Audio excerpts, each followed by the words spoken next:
Knights and aristocrats share the same cultural heritage. But the knights had enough sense to do away with all the superfluous detail.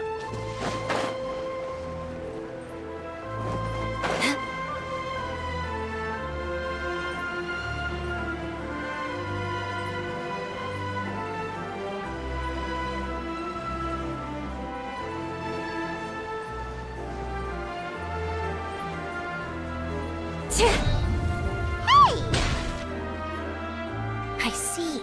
So you believe that this warning letter was sent by the Phantom Weasel?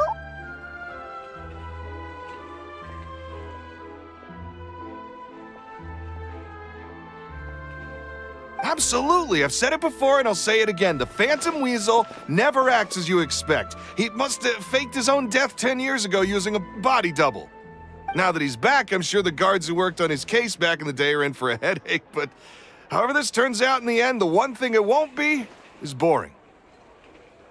Couldn't agree more. As a journalist, I'm gonna get a lot of mileage out of this one. Thank you, sir, for your time. Now, whom should I interview next? Huh? Hey! What a coincidence! Fancy meeting you here. Perfect timing. So, the Phantom Weasel's latest warning letter. What are your thoughts? Yeah, this is the first time we're hearing of this one. Could you clue us in? Huh? Oh, sorry. Yes, this case is from a decade ago. I guess you wouldn't know about it. Well, not to worry. You're in good hands because I'm a professional. The story goes like this. 10 or so years ago, a phantom thief became active in the court of Fontaine. Known only as the Weasel, nobody knew his true identity, and the authorities never managed to catch him. Wow, cool! He sounds like one of those mysterious night burglars that you read about in novels. Precisely. Well, except the part where they actually have a good reputation. Our Weasel targeted whatever people held dear, and no one was safe from his predations. He would just as soon steal a necklace from a rich merchant's safe as he would a toy doll given to a commoner child for their birthday. I know. The phantom thieves you read about in novels rob the rich to pay the poor, but this guy did not discriminate. Unsurprisingly, this didn't work wonders for his public reputation. Every man and his dog wanted to see him behind bars. Yeesh. So, did they catch him? Not exactly. There's a good chance that the Weasel would still be at large to this day if it hadn't been for an accident 10 years ago. A magician named Caesar fell to his death in a botched high-altitude escape performance. When the police went through his personal effects, they found a hoard of stolen loot and gadgets used for criminal activities. And that was how the Phantom Weasel's identity was revealed to all. Sure enough, thefts in Fontaine went down after Caesar's death. But today, 10 years on, the notorious thief has once again issued one of his warning letters and pasted it on the gate of the Opera Epiclese for all to see. I had to squeeze through the crowd this morning to get a photo as soon as I heard. Here, it's this one.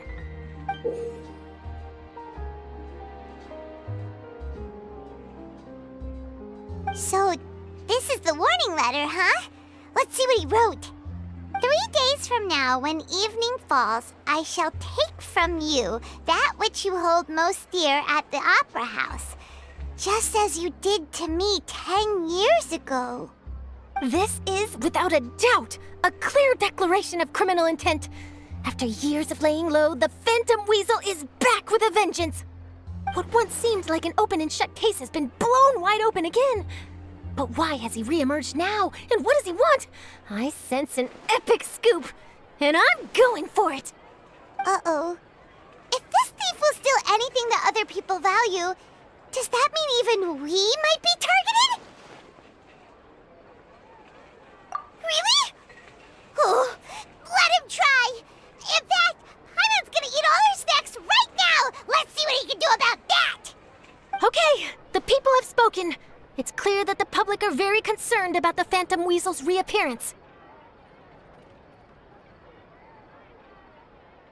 Let's see, I've got a photo of the letter, my interview notes. Yep, that should be enough to form the skeleton of my article. It does feel like something is missing, though. something exclusive. Who should I interview next? I need someone with a more concrete connection to the weasel. Is that who I think it is? Lenny!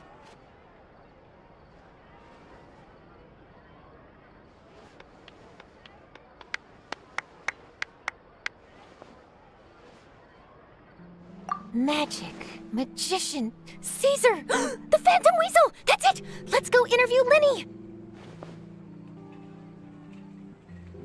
You see, the original Phantom Thief Caesar was a magician too! And what do Phantom Thieves and magicians have in common? They both have an air of mystery about them. Perhaps there's a connection there. Are you serious? What sort of a deduction is that? Oh, relax! My journalistic instinct tells me that an exclusive news story is beckoning. Let's go! No time for delay!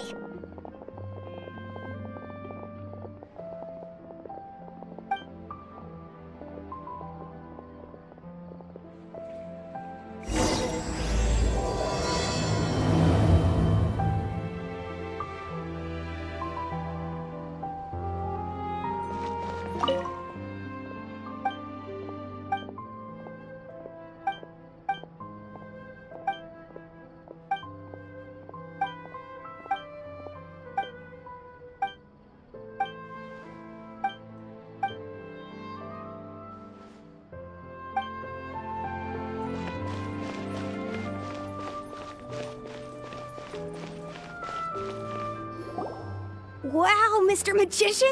How did you know which card I picked? Oh, it's simple. Come closer and I'll let you in on my secret. Magicians have a special skill called telepathy, which means we can read other people's minds. Really? Then, what am I thinking now? Well, first you need to relax, because I can see that you're clenching your fist in your mind, as if to say, no, I mustn't let him guess it. Aww. And now you're getting a little flustered. You're trying to find a way to empty your mind, to think of nothing at all. But the more you try to hide a secret, the easier it'll come out. You snuck out from home today, didn't you? You told your family a little lie so you could come out and play. Now, that's not a good habit. You can tell? Oh boy, you really can read my mind. Of course. Oh, and that's the end of my performance. You should really be heading home. Remember to apologize to your family, all right? They must be worried about you. All right, got it. Bye, Mr. Magician.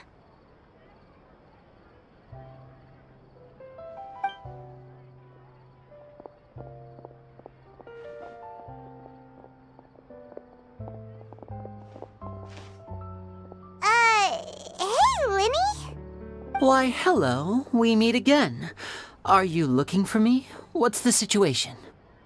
Well, why don't you guess, Mr. Telepathic? Oh, please. You didn't believe that spiel, did you? The power of telepathy is quite beyond me. I'm sure that child would beg to differ. Seemed like you were right on the money. That was nothing more than a little trickery. I made an educated guess based on his micro-expressions. That, plus the fact that he was the only kid here without his parents, and he looked as guilty as sin. He made it easy for me. You guys, on the other hand, let me guess. Don't tell me you're here for the Phantom Weasel, are you? Wow, got it in one! Is this more of your trickery at work? Wait, really? No trickery this time. It was pure luck. His warning letter's been the talk of the town, so I figured that maybe you were asking around about that. Bingo! I plan on writing a column reporting on the latest news about the Phantom Weasel. So, Lenny, what are your thoughts on this infamous thief's reappearance? To be honest, it makes me angry. Angry? Why? You read his letter, right? The Phantom Weasel claims he's planning something in 3 nights' time at the Opera House. That's the night I'll be performing there. Huh. What are the chances? Wait a minute, you don't think he's after you, do you? Well, if he is, then his warning is clearly a direct challenge to me personally.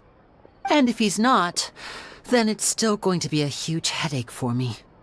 The mere mention of the Weasel's name is enough to scare people off. So once the contents of that letter get out, barely anyone will be showing up to watch my show. But I've been preparing for this for a long time. I'm not about to let him ruin my big day. This leaves me with only one choice. I have to expose the Phantom Weasel's identity before the show begins. Really? So what you're saying is, we might get to see a live duel between a famous magician and an infamous thief? Wow, this has exclusive written all over it! To be honest, I'm not sure if I'll emerge the victor. The Phantom Weasel is a notorious crook, infamous for his inscrutable methods. You're being far too modest, Linny. I think your magic tricks are even more inscrutable than those of a thief. Thanks for the compliment, though I have to say I don't care much for the comparison. A lot of people liken magicians to thieves because we both have the ability to make things disappear without the person noticing. But there's an important difference that these people overlook. Allow me to demonstrate with a quick magic trick. Here, I have a flower, just an ordinary flower that was picked not long ago. Watch it carefully now. 3, 2, 1. It's gone! That's the question. Where did it go? Therein lies the difference between us. Thieves make precious things disappear, but only magicians make them reappear. If I could now invite you all to check your clothes, there might be a surprise in there somewhere.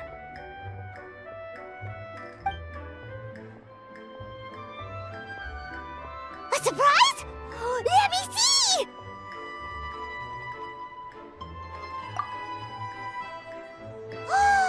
It's right there! But how? You haven't moved this whole time! What an outstanding trick! Sorry, Linny, it seems that my previous praise was woefully inadequate. Clearly, magic is the superior art form to theft. Don't worry, I didn't take offense. I just wanted to take the opportunity to perhaps change some of the preconceived notions you might have about magicians. Since Caesar's death, a lot of people associate magicians with criminality. It can be quite frustrating. I can imagine. Coming back to your trick just now, might I presume that you are well versed in floral symbolism? For example, magicians often use rainbow roses in their flower-related performances to represent passion and romantic encounters. But you used a Lumine spell, which, if I'm not mistaken, allude to separations. I'm curious to know if there was any deeper meaning behind this choice? Impressive knowledge. It's no wonder you're such a successful journalist. But I'm afraid I don't know the first thing about floral symbolism. I'm just in the habit of using Lumine spells in my magic. It sounds like something I should look into, though. I'll buy myself a copy of Fontaine's Floral Language Facts when I have some time. But it'll have to wait until this Phantom Weasel business is behind us. Well noted. In that case, this brings us to the end of our interview. I, for one, am looking forward to the final showdown between you and the thief. Please feel free to get in touch to update me on any further developments. Otherwise, I will of course see you at your show in 3 days' time, but let's hope the Phantom Weasel is caught by then. If there's nothing else, I'll be off. You've given me lots to work with here, and I've got no time to lose if I want to write that exclusive piece. I'll see you all later.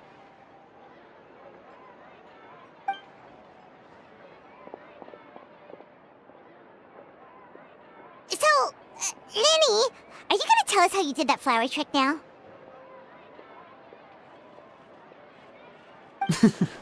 I'm afraid that's my little secret. Aww. Well, magicians are entitled to their secrets. But Paimon's really itching to know how it's done. You feel it too, too, right? So itchy! Not so itchy then, huh? Well, since you're so concerned, how would you like to serve as my temporary magician's assistants and help me investigate? Magician's assistants? Oh, that sounds fun! Assistants are technically magicians too! Also, it'll bring us one step closer to figuring out how that darn trick is done! Shall we go for it?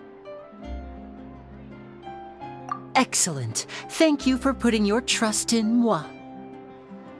The first thing we need to look into is who Caesar really was. If he truly was the Phantom Weasel, that means that the Weasel is dead, and whoever wrote this warning letter is just a copycat criminal. But if he wasn't the Weasel? Well, that'll make things more interesting. It would mean that the Weasel lives, and he's been laying low all this time in some corner of Fontaine. And if we're investigating Caesar, his fiancée Gemma is a good place to start. Word is that she visits the cemetery often, so I asked Lynette to wait for her there. We should make a move. Let's go and rendezvous with Lynette.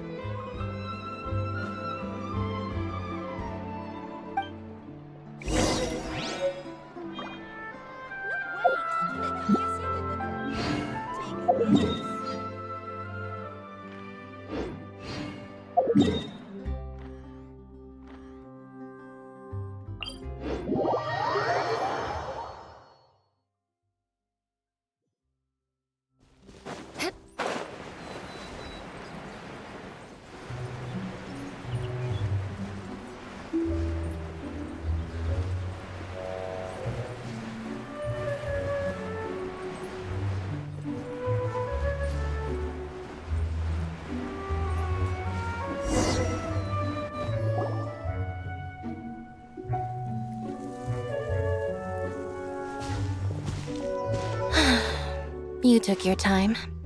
Sorry, I bumped into the Traveler and Charlotte en route, and we ended up chatting for a while.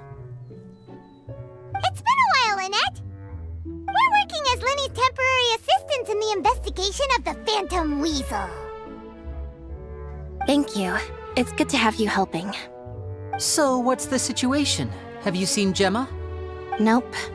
I've been here a while, and she still hasn't shown up. How bizarre. Maybe it was bad intel. Well, we won't get anywhere by standing around waiting. Traveler, Paimon, let's go ask around.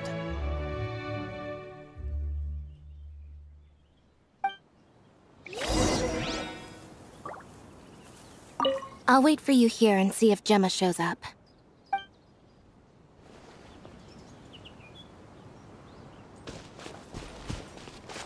A lot of people here today, huh? When did this cemetery get so popular? Same thoughts here. What's going on?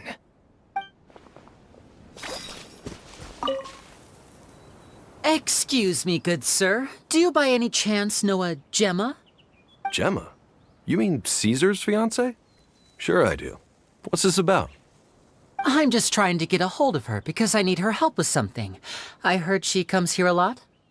Yeah, she does. Poor thing. It's no secret why either. She's heartsick. Ever since Caesar passed away, she's been coming here once every week to clean his grave. Often she just sits there in front of his headstone, lost in thought. Sometimes she talks to herself. I asked her what she was doing once. She said she wanted to speak to him again. She knows he's gone and can't hear her from the grave, but she just likes to spend time there, telling her fiancé all about how her life is going. And she's been doing this ever since Caesar passed away? Oh, so 10 years. Wow. Their love must have been really strong. I'll bet. Caesar's reputation fell apart after his identity was revealed, so no one else visits his grave. Gemma's the only one who still thinks about him after all these years.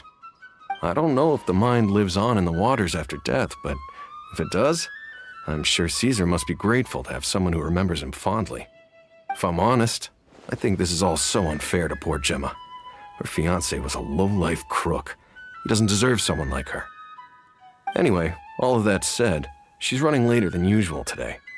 Normally, she'd be sitting in front of his grave by now. I wonder if she's okay. Well, that's everything I know, I'm afraid. You might have more luck asking some other people.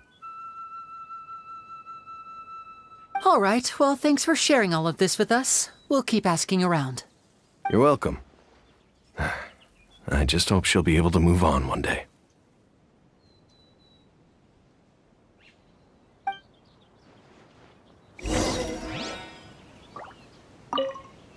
A lot of people find cemeteries bleak and oppressive, but not me. I find the silence gives me a sense of peace, and something about being in the presence of the dead and buried sort of puts all of life's woes in perspective.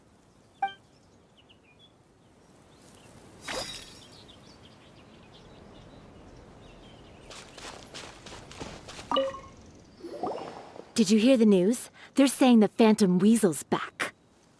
You're kidding. Wait, isn't he dead? I don't know anymore. All sorts of news flying around nowadays. I can never tell what's true and what isn't. But what if, just hypothetically, I mean, what if this weasel's the real deal and Caesar was framed? Called it. Seriously, 10 years ago, on the day it all went down, I said to myself, you know what?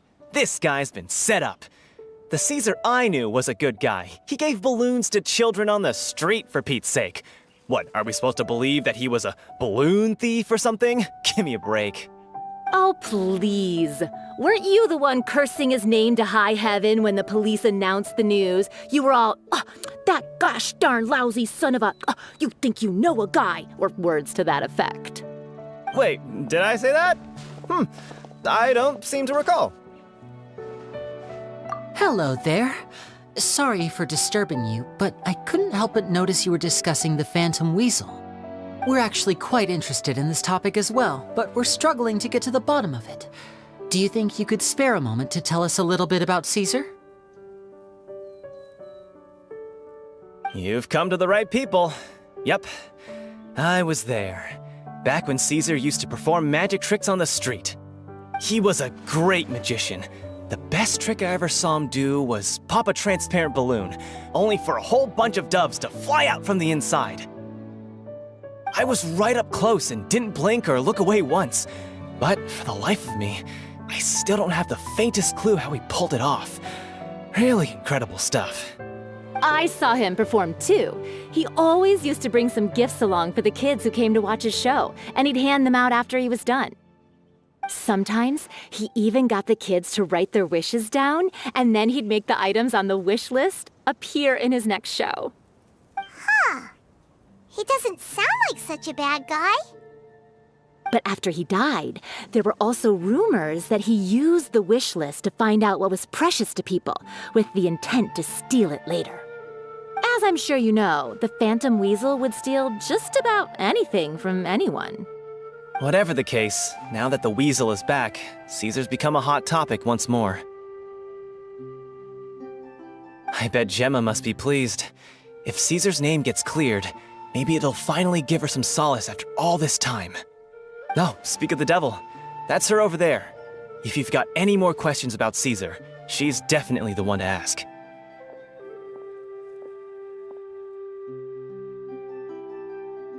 So that's Gemma. Is it just Paimon, or does it look like something's wrong?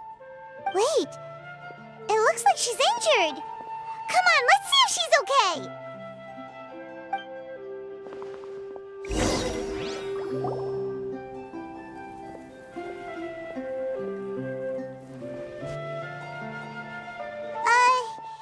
Hi there. You're Gemma, right?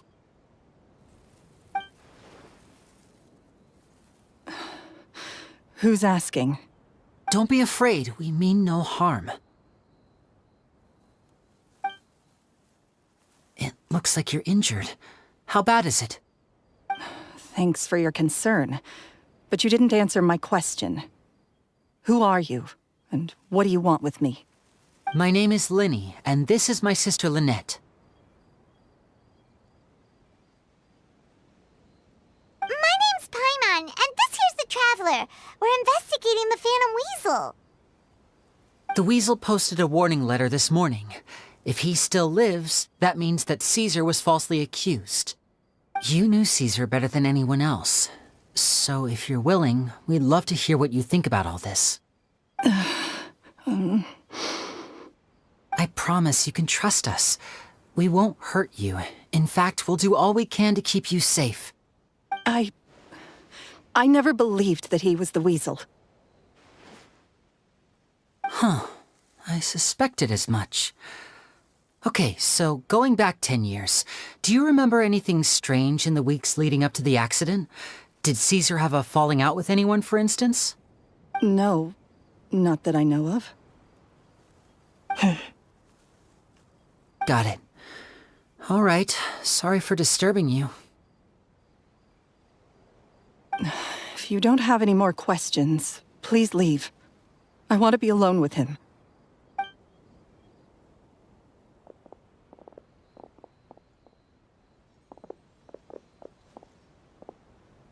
Judging by the look on her face, there's definitely something fishy about her. She's lying. She definitely knows something. That's fair. We're just a bunch of strangers who showed up and started questioning her about things that happened a whole decade ago. It makes sense that she'd be wary around us. In any case, I doubt we'll get any further here, so let's call it a day. Meet me outside Hotel de Boer tomorrow, and then we'll start the next step of our plan.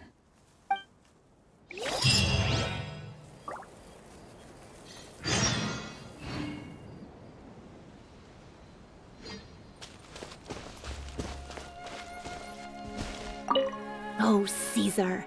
Were you or weren't you the Phantom Weasel?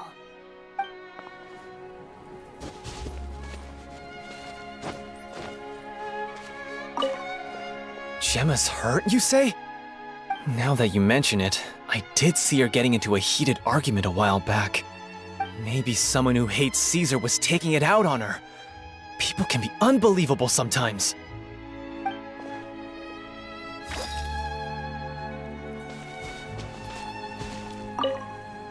A lot of people find cemeteries bleak and oppressive, but not me. I find the silence gives me a sense of peace, and something about being in the presence of the dead and buried sort of puts all of life's woes in perspective.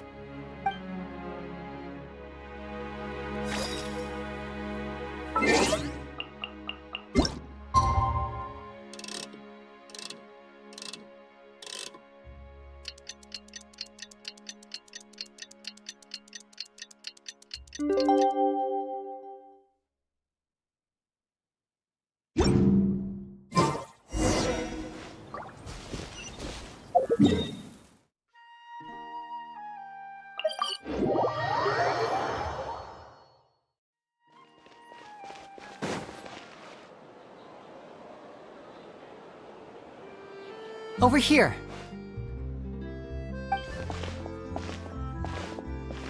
Lynette's not joining us today? I've had her follow Gemma and see if we can make any inroads with her. They should be at a cafe right now. Still, I don't think that Gemma's likely to open up to us. So, we need a contingency plan. Today, we'll be looking into a guy named Lorenzo, Caesar's former pupil and assistant. When Caesar passed away, all the stolen goods discovered in his home were confiscated and returned to their rightful owners. But Lorenzo was the only one privy to all his magic secrets, and he inherited his craft. Before long, Lorenzo was the next big magician in town, his fame surpassing even that of his master, and it made him very wealthy. He's since left the magic scene, though, and these days, he's a wealthy businessman with his fingers in a lot of different pies. I had to pull a lot of strings, but I managed to get him to agree to a couple of drinks with me. Be warned, though, I hear he's got a hair-triggered temper. We'd best be careful.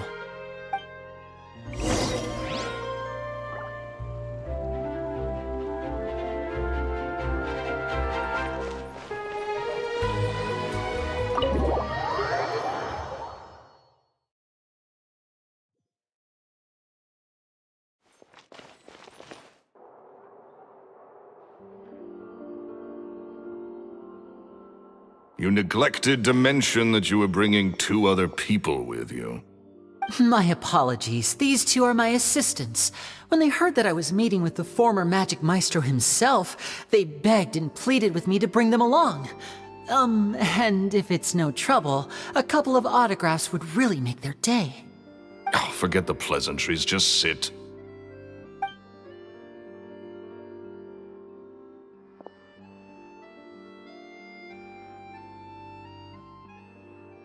Get a load of this guy. Forget the pleasantries, he says, but he looks pretty happy about Lenny stroking his ego. I only agreed to meet since we're both magicians.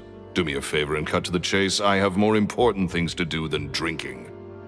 Much obliged, sir. As it happens, the matter I want to address is also related to magic. Yesterday morning, a warning letter from the Phantom Weasel appeared on the entrance to the Opera House. He claims to be planning something for the same evening that I'm scheduled to do a magic show there. As such, I believe that I may well be his target. I have to get to the bottom of this to ensure that my show can go ahead as planned. Naturally, any investigation into the Weasel starts with a few questions about Caesar, who... What is there to investigate? Caesar was the Weasel and he's been dead for 10 years. So what if some sick creep thought it'd be funny to write a warning letter? It changes nothing. Are you trying to tell me you actually bought it? Please, sir, no need to get so worked up. I do concede that a copycat is but one possibility.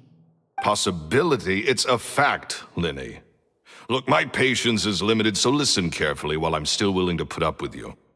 The Weasel is dead. Period. Everyone knows that, so do yourself a favor and quit this investigation. It'll lead you nowhere. Look, if this affects your magic show in any way, I will personally compensate you for any losses.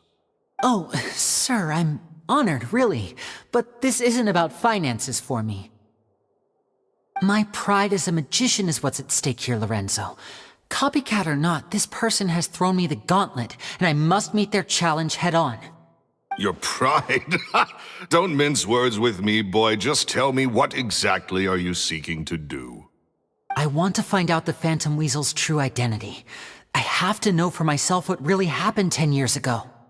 What would that accomplish? And what do the events of 10 years ago have to do with you, anyway? Look, you of all people should know that a magician never reveals their secrets. And in any case, dead men don't talk. So if you really care about your magician's pride, then you'll forget about Caesar and move on. Uh-oh, this is getting awkward. Lorenzo? Is that? Oh, it is you! I know that big, booming voice anywhere. What's up, my man? Want to grab a drink with me? Another day, I'm busy. Oh, come on! You can't be all business all the time. You know what they say? Live fast, die young. You gotta learn how to kick back and relax once in a while. If I wanted your life advice, I'd ask for it. Now get out of my face and go be drunk somewhere else. Sorry, my good sir. I don't believe I've had the pleasure. Oh, hey! Edmondo. He and I are business pals. We worked together a bunch of times. This is your first time meeting him? Oh, he's always like this. Foul-mouthed and hard-nosed. Never heard a kind word out of this guy the whole time I've known him. And he wonders why he can't get a girlfriend, despite being, what, pushing 40, 30, something? Anyway, point is, a lot older than when he first got rejected by the girl he was into. And he's still into, from what I hear.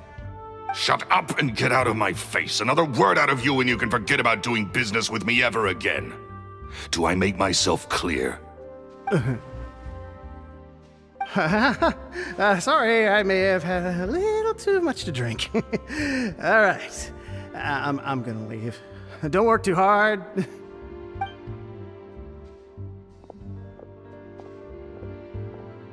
I think it's high time I made a move as well. If you really want to investigate this, Linny, be my guest. But if nothing good comes of it, don't say I didn't warn you.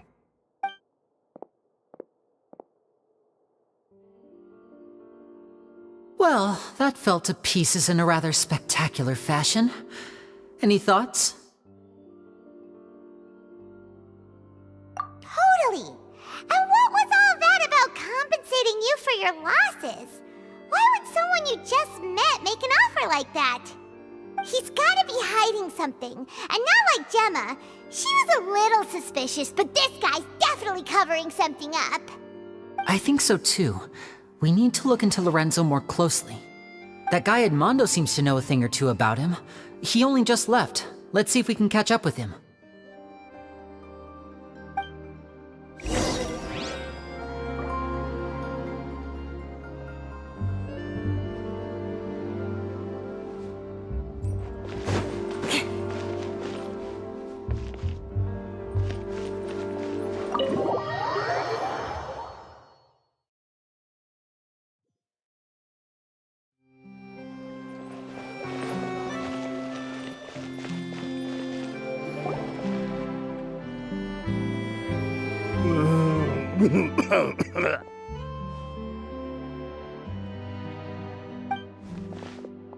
You okay there? Who are you? Oh, it's you guys. Don't worry about me. I must have had one too many. I just need to ride it out. I say way too much back there, didn't I? Yeah, I nearly talked myself into complete financial ruin. Note to self, no more drunken chats when Lorenzo's around. So, he was serious about threatening to cut you off? Ugh, Paimon knew he was a bad egg. Hey, keep your voice down. Don't go prying into Lorenzo's personal affairs. Bad things happen to people who ask too many questions or make an enemy out of him. What kind of bad things? Don't even ask. I'm sorry, I'm gonna have to cut this conversation short. I'm not crossing that line again. And take it from me, trouble with Lorenzo is one thing you don't need in your life. You saw him flare up back there. I don't know what you said to him, but clearly it touched a nerve. That's not a good sign. You're too young for this. Don't get in over your head. I'm leaving.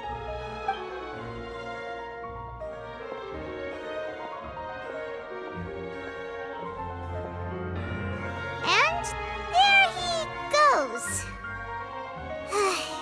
What do we do now, Lenny? Shh! I think we're being watched.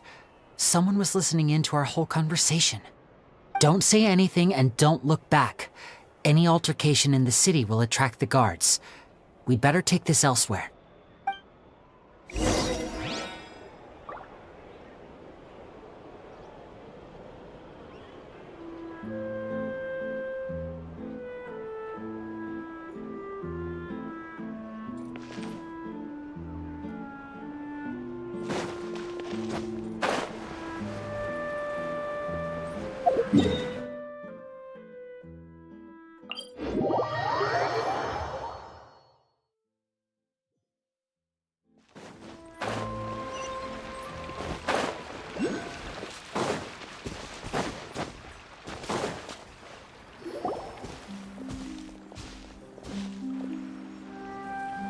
You followed us a long way. Why don't you come out and introduce yourselves? So you're Linny. And where's your sister? Ain't she with you today? Save us the trouble and go fetch her for us. Let's not drag this out. Paimon doesn't like the tone of your voice, mister! Who sent you, huh? Save your questions, missy. You ain't gonna need answers where you're going. Capiche? Looks like we can't avoid this fight. Now, I'm not the strongest fighter, so I hope you're ready to back me up. Don't worry, we got this!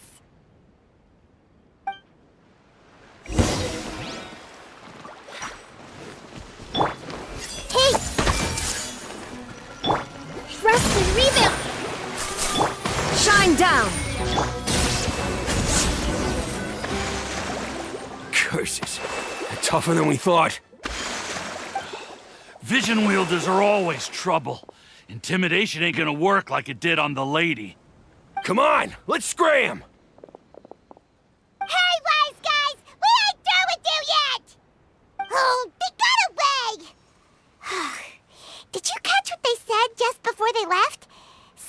about intimidating someone else. Sounds like they just wanted to rough us up as a scare tactic, and they've already done it to someone else, but who? You're right. She was injured when we saw her yesterday, and she acted like she had something to hide. Maybe she was too scared to tell us the truth because those guys had threatened her. Well, if that's the case, she should be more willing to open up to us once she learns that those thugs won't be bothering her anymore. Let's head back to the cafe and see if we can get any information from her.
Gemma? You again. What is it this time? We just ran into the men who've been threatening you, and we gave them a taste of their own medicine. So, you can relax now. We're here to protect you. What? Why? I didn't tell you anything. Why would they come after you? Sounds like they're no strangers to you. That's putting it mildly. I know them all too well, and I hate them with every fiber of my being. It's been 10 long years, and still every time I try to look into Caesar's death, they show up and warn me not to do anything stupid. How do I know I can trust you? Do you really think you can get to the bottom of it all? And why are you doing this? I'm afraid I can't reveal all the details just yet, but I can promise you this. I will expose the Phantom Weasel's true identity. Because you see, this is a personal matter of the utmost importance. I give you my word. Trust me. Okay. How can I help you? I've heard that Caesar used to have a magic workshop where he kept a lot of his personal effects. If possible, I'd like to take a look at them. Do you know where it is? The Fuscus. But the place was sealed up by the police after his death, and no one's been there since. I also know that the Fuscus is dangerous territory. Lots of hostile groups lurking around. If you're serious about going there, please be careful. Understood. Lynette, you stay here and take care of Gemma. Don't let her come to harm. Got it. But if I'm staying here, I'm ordering dessert. I mean, bon appetit, but stay sharp too. They're likely to come for you while I'm away. Okay. All right. Power saving mode off. I'll start taking this more seriously now.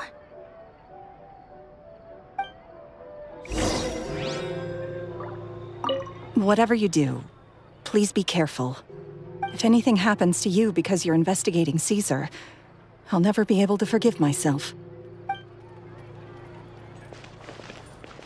With me here, nothing will happen.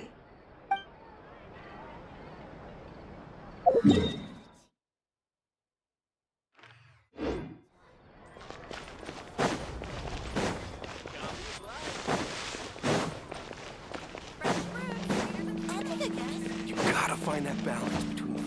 There's no point worrying about the future.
If Gemma gave us the right location, then the workshop should be right nearby. Huh. Looks like these boxes are blocking the entrance. Let's shift them away first. There we go. It should be just down here.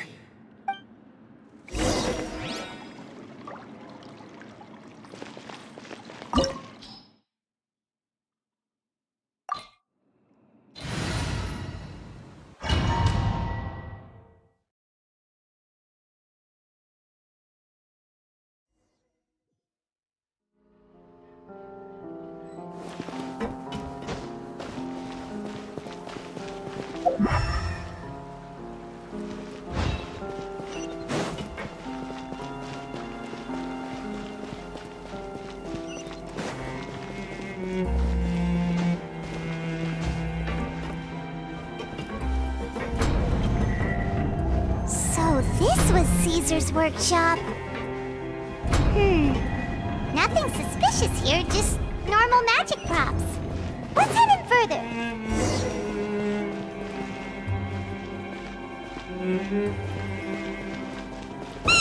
What was that? Oh, is this one of Caesar's gadgets? Guess we must have triggered some sort of device.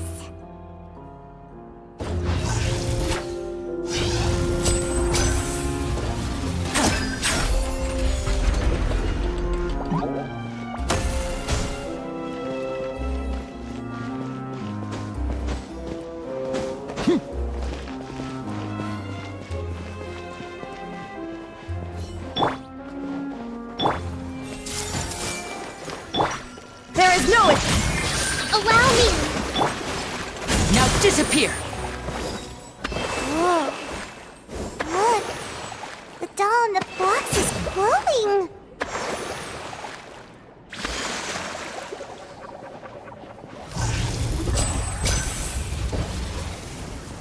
There's something written on the card on this doll. Let's take a closer look.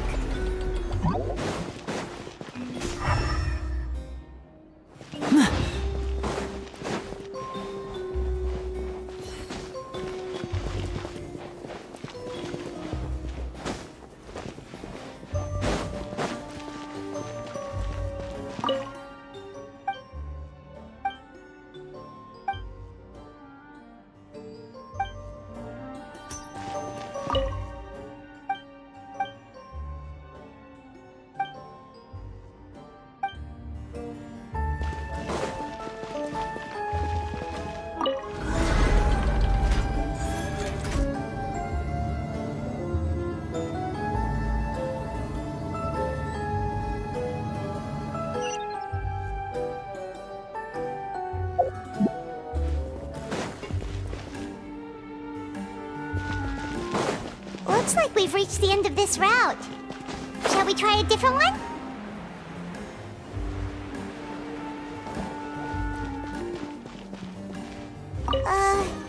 These magic boxes are moving. What do we do? One of them looks different from the rest. Let's investigate.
weird.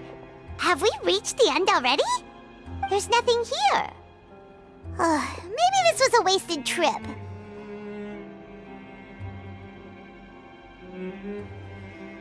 This place seems a little too ordinary for a magician's workshop. There's a distinct lack of mystery. We've triggered quite a few devices on the way here. I'm starting to wonder whether Caesar built this whole place as one big, elaborate magic contraption. If so, then there must be more to this place than meets the eye. Maybe a hidden room somewhere. Aha! If I just move this book, then hopefully... and... presto! A secret passageway! How did you know? I'm a magician too, and apparently great minds really do think alike. Looks pretty big inside. Let's head in and take a look around.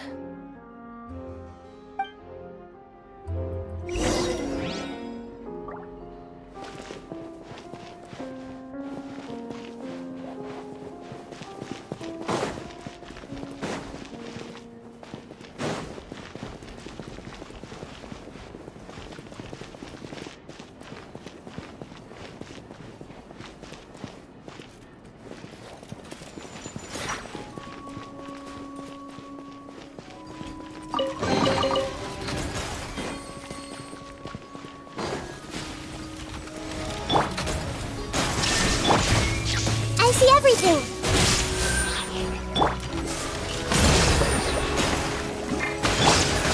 Step right up!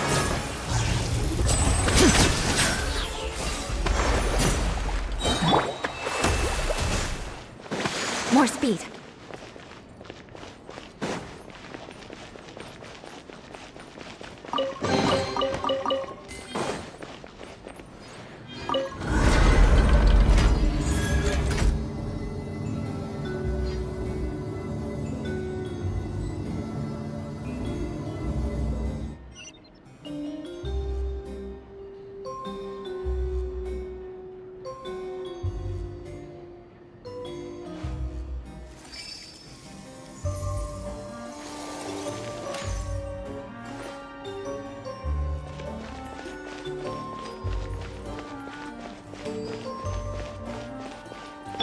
Everyone hold hands.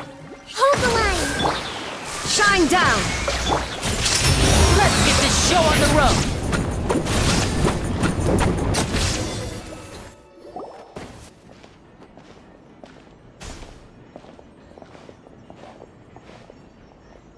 Why have you stopped, Lenny? Is there some device in that box? Huh. It just looks familiar somehow. Let me check this out for a second while you guys go on ahead. If anyone makes a major discovery, let's rendezvous here. All right, see you in a bit. The placement of this device inside. If I remember correctly...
Wow! There's a hidden room here! Let's see! Oh, this bookcase is full of Caesar's own notes! He wrote a lot about the principles of magic. Whew. Much too advanced for Paimon. Hey, look!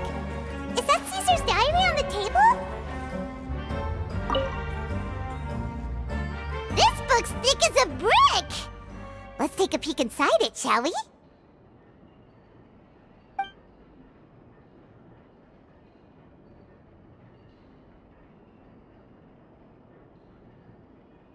At one of my shows a few days ago, a child asked me how I pulled candy out of my hat.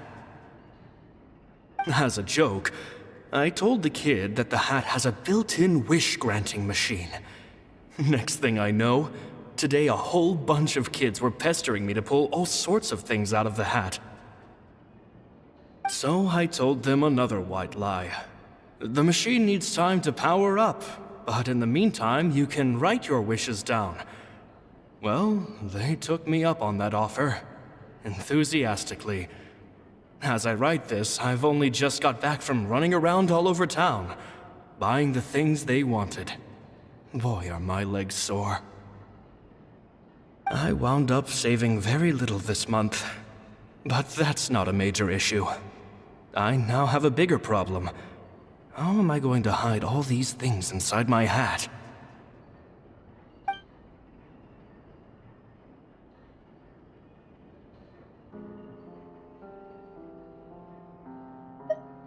Two children came to talk to me after today's show. I don't know why they were out on their own. They looked much too young to be unsupervised. I do hope they got home safely. Anyway, they said that they wanted me to teach them how to do magic. It's not uncommon for children to ask this, of course, but I've never seen any of them as serious about it as these two. I told them that learning magic is very hard work. But that didn't faze them at all. It's like they already knew. They seemed so committed. I couldn't turn them down.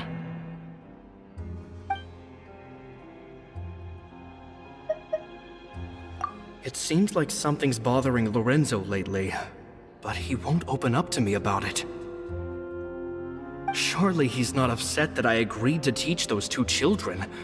I'll have to talk him around. I have a good feeling about those kids. They're naturally talented, and it seems like they're not new to the world of magic. They have all sorts of fantastic ideas. All I'm really doing is helping them develop a more professional standard training plan. They wanted to call me Master, but I told them they absolutely mustn't. Any magician worth their salt could have taught them what I have. They're the geniuses here. Compared to them, I don't deserve to be called any sort of master. With time, I have no doubt that they could become far greater magicians than I. My only concern is why they're so mature for their age. I fear they've had to grow up too fast. I don't dare to imagine what they must have been through. Gemma thinks so too. She doesn't like being around them. Says that their eyes are too piercing. They don't bother me, but then again, I've never been the sharpest tool in the shed.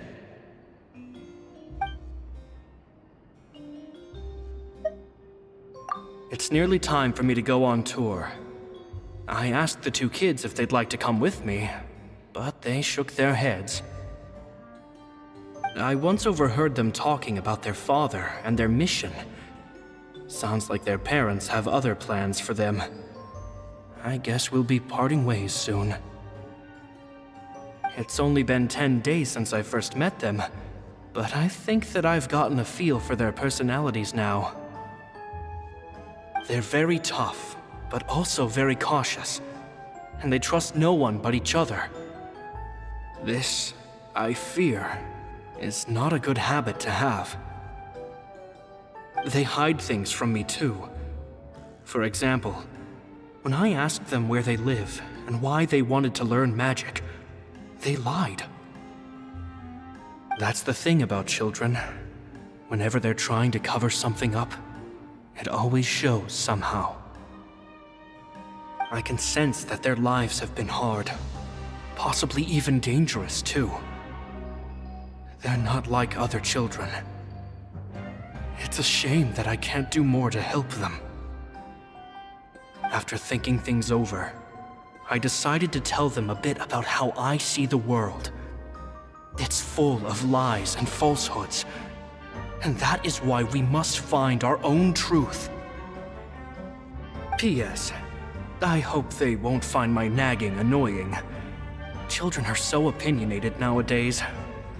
Will it do them more harm than good for someone they've only known 10 days to lecture them like that? P.P.S. Maybe I'm overthinking this. Children aren't interested in grand philosophies. It probably just went in one ear and out the other. I bet they've already forgotten every word I said. Oh, Caesar, Caesar. Just mind your own business next time.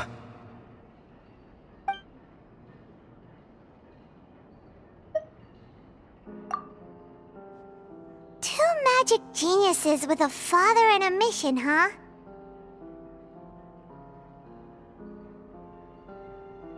Sounds a lot like he was writing about Linny and Lynette, don't you think? So did they meet Caesar when they were kids? Let's go ask Linny!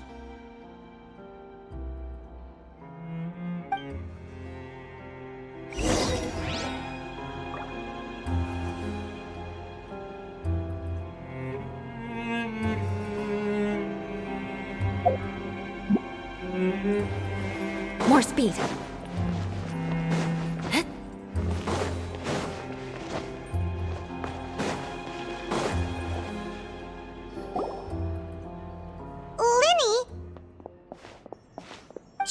Hold that thought. As I expected, there's a lot of fishy things going on in this place. Fishy? Uh-oh, what have you found? All in good time. Before we go over our new leads, I want to tell you how a high-altitude escape is performed. First, the magician slots themselves into a magic box in full view of the audience. The box is then suspended high in the air, and a short while later, the base automatically opens. At this point, a dummy will fall out of the box, but it looks real enough to grab the audience's attention, and they start wailing and screaming. Meanwhile, the real magician, who has by now blended into the crowd, waits for a good moment to make their appearance and put on a hysterical performance. Oh no! Is that me? Did I just fall to my death? Very vivid description. Paimon can really picture it. And then what? The audience's gaze then turns to the magician, and by the time they realize what's happened, the dummy has vanished, as if everything that just happened was some sort of shared illusion. Of course, that's just how I think the process should work, theoretically speaking.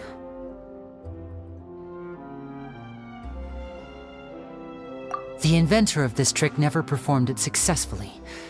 When the box opened, Caesar was the one who fell out, and not the dummy. He fell right to the ground from the highest point of the opera house. No one could hope to survive that fall, not without a vision at least. And no one else has ever attempted this trick since. My understanding of how it works is just based on what I could gather from his notes and the relevant gadgets here in his workshop. So Caesar's famous high-altitude escape has never been done, huh? Paimon was about to say how cool it would have been to see it in person, but if it's that dangerous, it's probably for the best that no one else tries to do it. Wait a second. So if a dummy's supposed to drop out of the box, then where does the real magician go? How does he get out? Glad you asked. That brings us to the secret of said box. This box right here is the one that Caesar constructed himself to use in the performance, and it's not as simple as it looks. Inside, there's a device that only the magician himself would know about. Once the magician's inside and the box is lifted up into the air, the audience's view of the box is fixed at a certain angle. From where they're standing, they have a clear view of the front, sides, and bottom, but the back and the top are now no longer visible. At this point, the magician presses a button inside the box, opening a secret door out of view. He then escapes through this trap door onto the opera house roof, waits for the dummy to fall and distract the audience, and quietly returns to ground level. That's way simpler than Paimon imagined. Even Paimon could probably do it. Well, there's a little more to it than that, of course. The hardest part of this trick is controlling the audience's mood and reactions. That takes an exceptional degree of showmanship. There's the falling dummy, the miraculous reappearance, the pompous performing. Maybe the magician would even have themselves tied up before it begins to strengthen the impression that there's no escape. Many days and nights of careful research and painstaking practice would have gone into this, all culminating in a performance just a few minutes long, but one that still manages to transform the shock and grief of a tragic accident to the joy and laughter of a mesmerizing magic trick. Caesar was a highly accomplished magician. But unfortunately, even he didn't manage to pull it off. So, how did it go so wrong? You said you found some fishy stuff here. Have you figured out what really happened? I can make a pretty good guess. I looked into the case files. The magic box Caesar was using at the time of his death had the secret button I mentioned positioned on the right-hand side. And sure enough, he always used his right hand as his dominant hand in public. Okay. Nothing suspicious there. But here's the strange thing. Most of the devices in this workshop have the mechanism on the left-hand side, including this box right here, which leads me to believe that Caesar was in fact left-handed. Because a magician can't afford to have their most basic habits stand out too much. People naturally focus their attention on the most important details of the task or situation at hand. But a magician needs to be able to redirect an audience's attention at will, so as to avoid arousing their suspicion. The essence of magic is getting people to believe a lie. If even the truth raises eyebrows, the falsehoods become all the more difficult to mask. And so, Caesar trained himself to use his right hand to align with his audience's expectations. Great magic always requires sacrifices. But in his most stressful and nerve-wracking moments, and when no one was watching, reflex would kick in and he'd use his left hand. That's why he set his gadgets with the mechanism on his left. Exactly. I think that's likely what happened. Caesar would have been under a lot of time pressure during the escape. He'd have had mere seconds to open the hidden compartment, retrieve the dummy, then open the secret door and make a swift escape. But I'm sure he was confident. He would have rehearsed countless times to the point where it was second nature. He'd barely need to think about what he was doing because muscle memory would guide him through. So he opened the compartment, took out the dummy, checked everything was in order, and then went to leave. With his left hand, he reached for the button, and suddenly, his heart skipped a beat. It wasn't there. Much like when you reach for your keys but find your pocket empty, his mind needed a moment to process what was going on. Instinctively, his left hand would keep feeling around for the missing button, maybe for another second or two, until the bottom of the box gave way. With the stakes being as high as they were, just a 2-second delay cost him everything. The authorities would find nothing suspicious and conclude that his death was due to his own error. When in reality, someone switched the boxes, and they did it to murder him. But how would they be able to make the switch without being noticed? That would be difficult to pull off, no? It would have to have been someone who knew that he was left-handed, and who could move his props around without arousing suspicion. Someone who was always by his side. Isn't that right, Lorenzo? You just couldn't let sleeping dogs lie, could you? There's not a lot of people who'd go to all this trouble for some magician who died 10 years ago. I didn't want to have to do this, you know. Silencing you the hard way just creates more problems for me to deal with. But I gave you your chance. I hoped you'd do what's good for you and back off like the lady, but you disappoint me. You mean Gemma? So you are the one who's been threatening her! Yes, although however stubborn she might be, she was never much of a liability. But you people, you never even knew him, but for some reason you just wouldn't drop it. Which is why you can't leave this place alive. Take them out, and make it quick. Do your worst!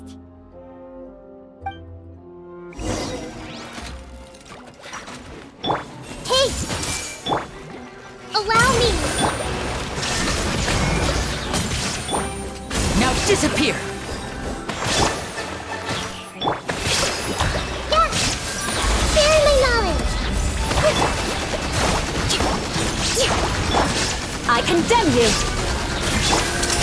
Here comes the finale!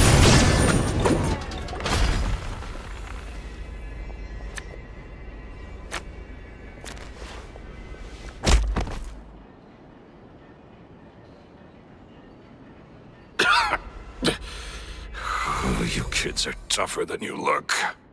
Had enough yet, Lorenzo? Your cronies can't help you now. I think it's high time you started talking, and what I'd really like to know is, why did you murder Caesar? If I had a Mora for every time you said that man's name. Of course you idolized Caesar, everyone else did. But I was the real genius magician. Me! He was just an amateur who did cheap tricks for gullible children. I was the one who made magic into the fine art it is today.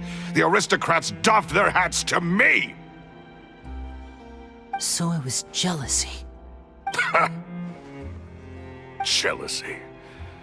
Hatred, more like. I hated Caesar.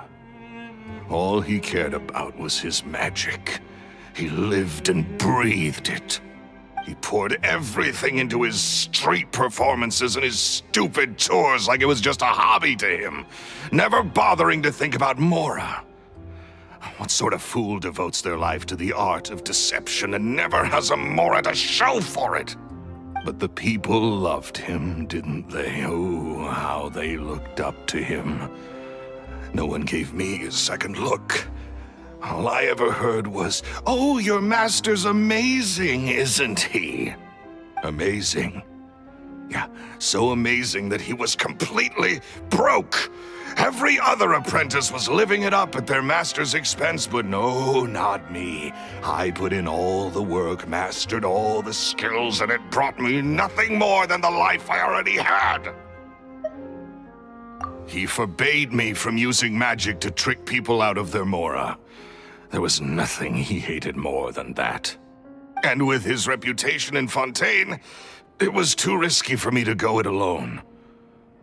As long as he was alive, if I dabbled in my own brand of money-making magic, he would expose me, and it would destroy me.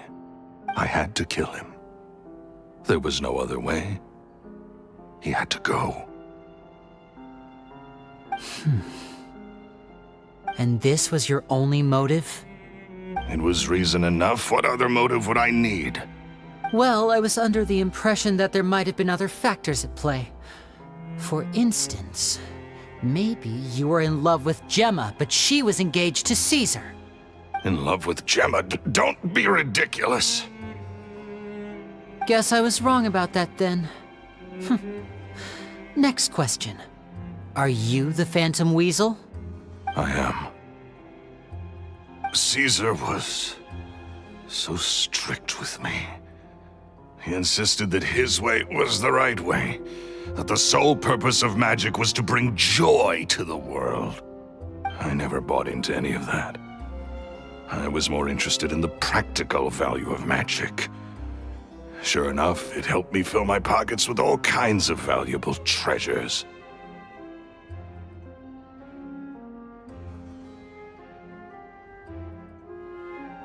Oh yeah! Charlotte told us that the weasel would steal whatever people valued, no matter how much he was worth. That's just how it looked from the outside. What would any thief want with second-rate loot? I've only ever targeted high-value items. I stole cheap things as a way of practicing my craft. It was other people's overactive imaginations that conjured up the preposterous image they then dubbed the Phantom Weasel. So that's the story, huh? Well, I hope you're ready to tell it all over again during your trial. What choice do I have? You're a pack of wolves, and you've got me between your jaws. You've seen what's here, and my last-ditch effort to stop it getting out has failed. What else can I do? So be it. I've enjoyed power and wealth for the last 10 years, the likes of which Caesar could never give me. I wouldn't choose for things to end this way, but I regret nothing. Very well. In that case, I'll contact the guards. Traveler, Paimon, keep an eye on Lorenzo for me. I'll meet you just outside the workshop when I'm back.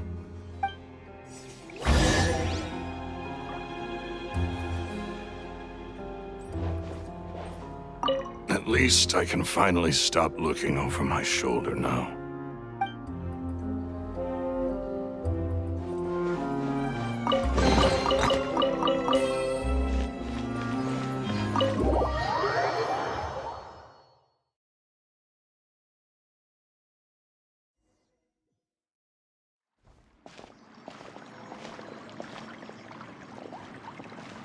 Lily has told me the whole story.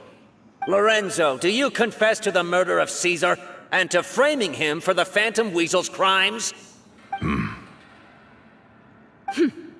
Look who's finally developed a conscience. What kind of disciple murders their own master? I hope it was worth it, because they'll be hell to pay.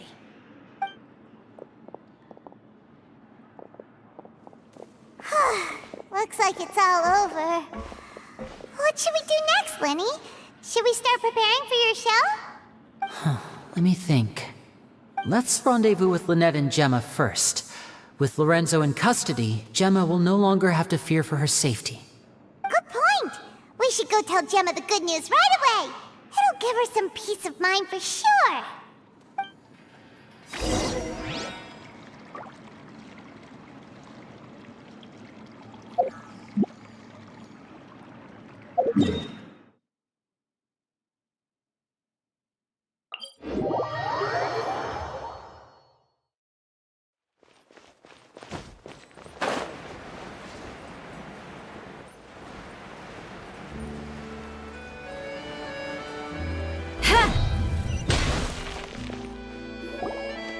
Ah, you're back.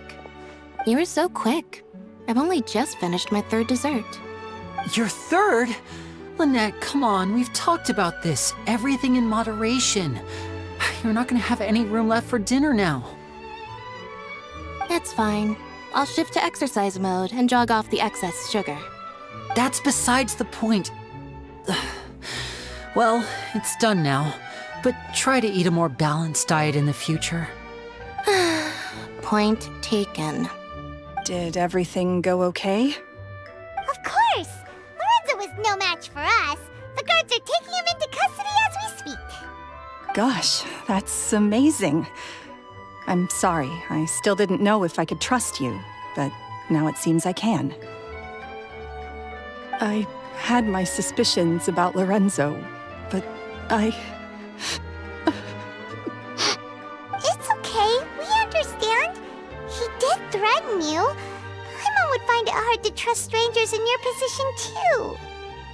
But you don't need to be scared anymore. Everything's gonna be okay. Sorry. My emotions are all over the place right now. I've been waiting for this day to come for so long.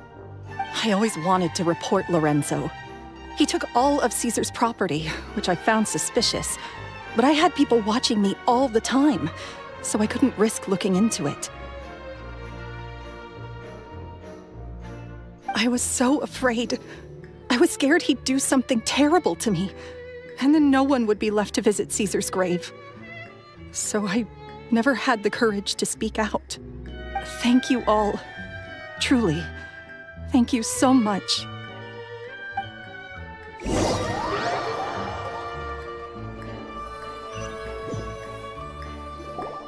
Thank you all for clearing Caesar's name.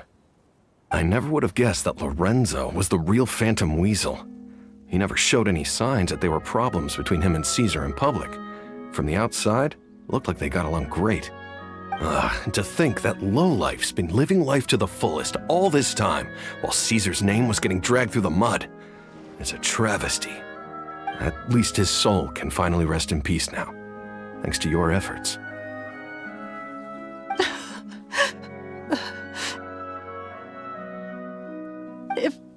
If only I'd realized before it was too late.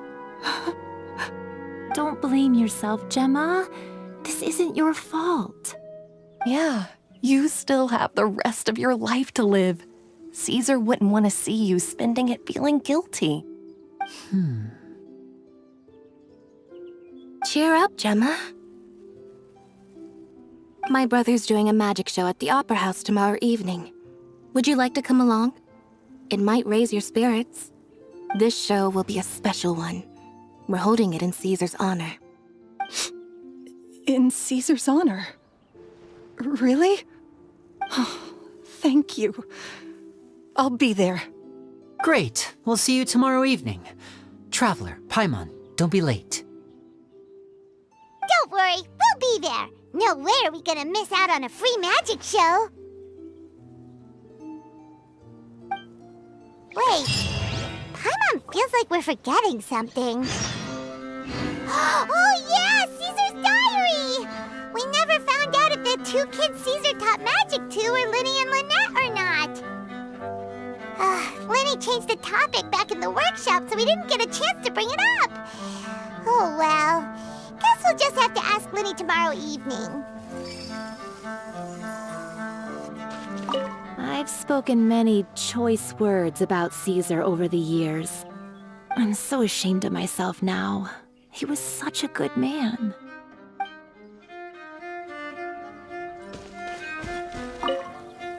I can't believe Lorenzo was intimidating Gemma all this time.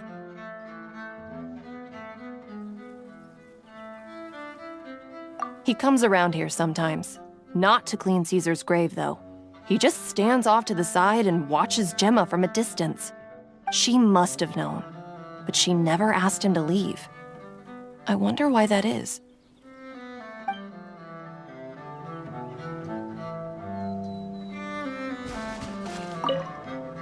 It may take some time, but Caesar's reputation will be restored now that the real culprit has been captured. Looks like Gemma chose a good man after all.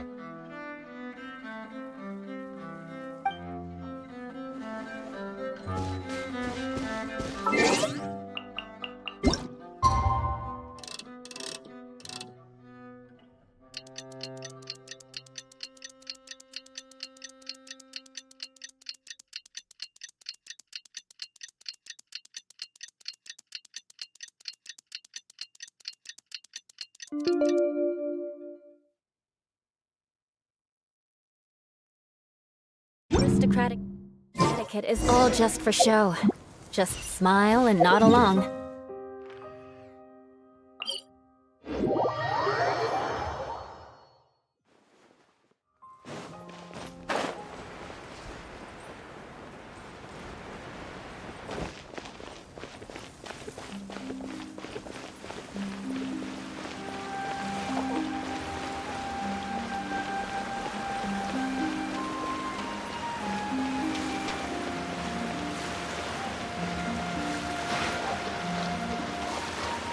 Honestly, I'm not a big fan of opera.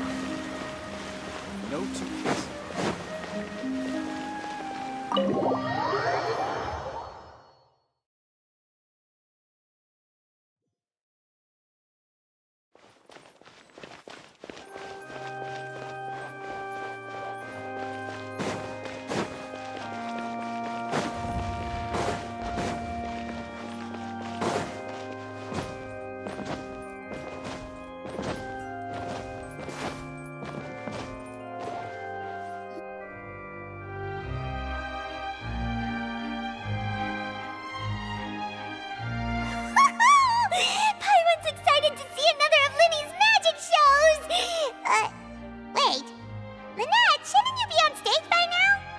Not this time. My brother's going solo today. So I'll be watching with you. Good evening, ladies and gentlemen. I hope everybody's ready because the show is about to begin. The great magician Linny has prepared a spectacular show for us all tonight, concluding with an all-new grand finale that no audience has ever seen before. Wow! A new trick! Thank you all so much for coming. Now, prepare to join me on a journey through the mystical and miraculous.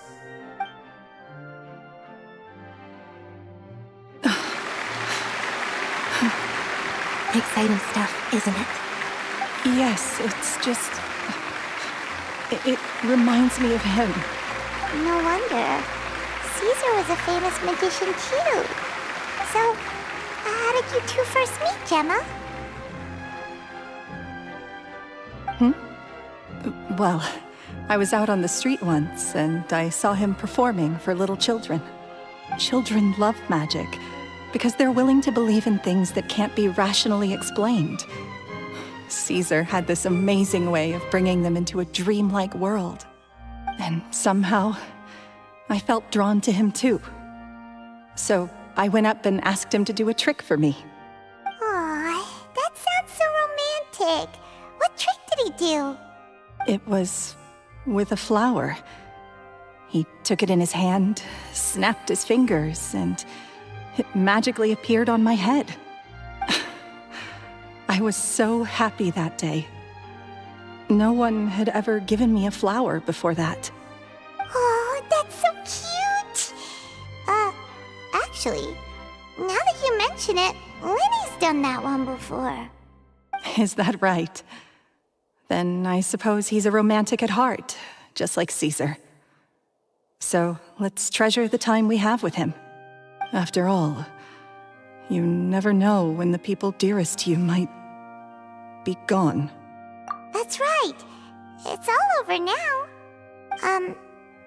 Paimon doesn't really know how to comfort you, but at the very least, no one's gonna be intimidating you from now on. You can breathe easy at last, right? Right. Yes, you can breathe easy now, Phantom Weasel. See? Even Lynette says... Wait, what? The Phantom Weasel? Lorenzo escaped? Where is he? What do you mean, Phantom Weasel? As Linny once said, a performer's job is to commit fully to their role and put on a flawless performance for their audience. But once the bag of tricks is empty and the curtain falls, it's time to end the show. The spotlight is no place for someone with no more cards up their sleeve. It's been 10 years, Gemma. Aren't you tired of the grieving widow act? I think it's time to put an end to it. What are you talking about? Paimon doesn't like this riddle. Traveler, Paimon doesn't like where this is going. Come on, say something! Ladies and gentlemen, I hope you're all enjoying the performance so far. There will now be a brief intermission, after which Linny will perform the most electrifying act of tonight's show, the one we've all been waiting for. The final performance will take place outside of the Opera House, so please make your way outside in a calm and orderly fashion. The Phantom Weasel never did like public places, did they? Don't worry, this place will be quiet soon. Let's talk somewhere else for now.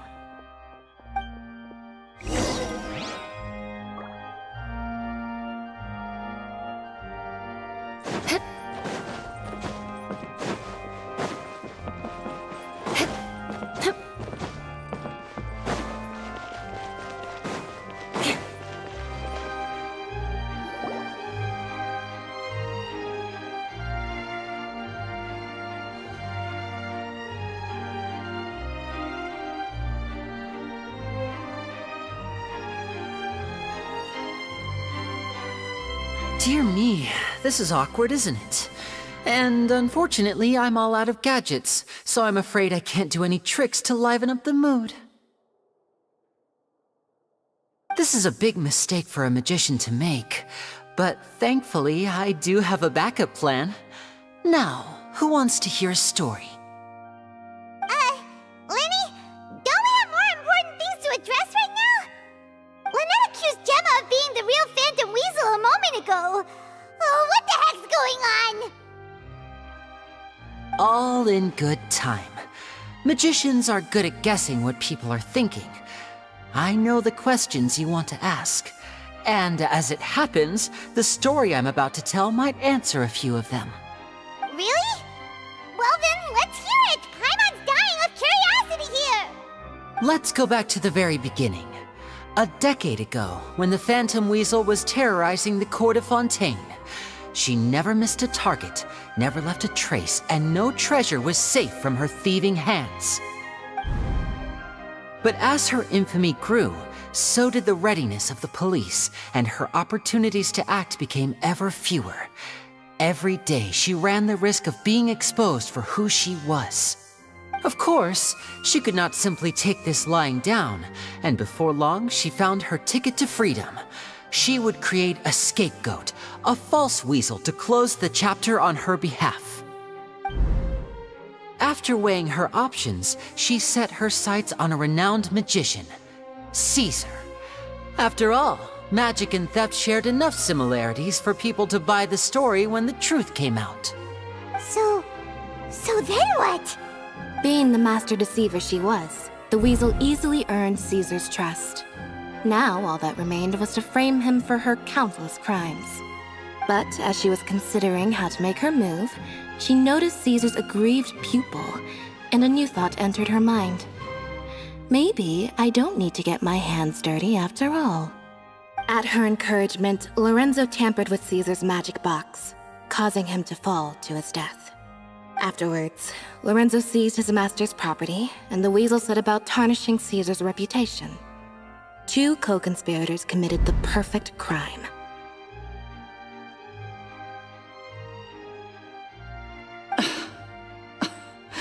I've got to hand it to you. You're both exceptional storytellers. It's enough to make even me wonder whether there was really another mastermind behind all this, pulling the strings. But I just have one question. You seem to think that I am the villain in this tale. What's brought this on, Linny? Is it something that Lorenzo said? Don't worry, Lorenzo said nothing at all.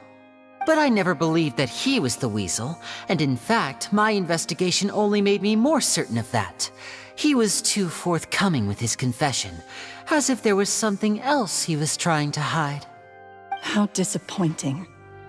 So you'd sooner trust Lorenzo than me, even without a shred of evidence? A magician is an expert at playing the audience to get the result they want. And I have no doubt that you, Gemma, are equally talented in this regard.